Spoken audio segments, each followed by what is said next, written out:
નમસ્કાર, આપ જોઈ રહ્યા છો આઝાદ મીડિયા લાઈવ। અમરેલીના ખાંભામાં બિપોરજોય વાવાઝોડાની અસર વર્તાઈ। ખાંભા તાલુકામાં હજી તો તાવતે વાવાઝોડું ભૂલાય તે પહેલાં બીજી નુકસાનીની શરૂઆત થતાં લોકોમાં ભયનો માહોલ સર્જાયો હતો। ખાંભા શહેરમાં ભારે પવન અને વરસાદ પડવાથી મુનાભાઈ ગોહિલનું મકાન ધરાશાયી થતાં ભારે નુકસાની પહોંચી હતી। તેમજ ખાંભામાં ભગવતીપરા વિસ્તારમાં એક દિવાલ ધરાશાયી થઈ હતી। ભેંસ અને ગાયને સામાન્ય ઈજાઓ પહોંચી હતી। સદભાગ્ય મોટી જાનહાનિ ટળી હતી। રિપોર્ટર હનીફભાઈ કુરેશી, આઝાદ મીડિયા લાઈવ, ખાંભા।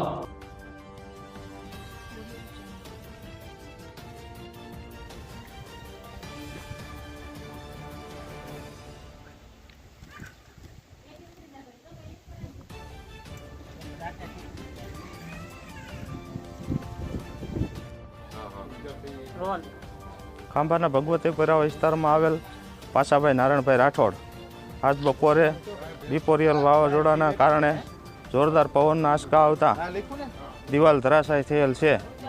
તેની ગાય અને ભેંસ બાંધેલા હતા। તેમની માથે દિવાલ ધરાશાયી થતાં નાની મોટી ઈજા થઈ છે। કોઈ મોટી જાનહાનિ થઈ નથી। સદનસીબે જાનહાનિ ટળી છે। હું મનોજ હિંમતભાઈ ગોહિલ, ખાંભા મારું ગામ। બિપોર વાવાઝોડું સતત પવન ને વરસાદના કારણે મારું મકાન ધરાશાયી થઈ ગયેલું છે। તો સરકારશ્રીને વિનંતી કે વહેલી તકે મને સહાય મળે। હાલ અમે ખાંભાના ભગવતીપરા વિસ્તારમાં ઊભેલા છીએ। ત્યાં આપ જોઈ શકો છો કે ખાંભાના ખેડૂત પાંચાભાઈ નારાયણભાઈની એક દિવાલ ધરાશાયી થયેલ હોય।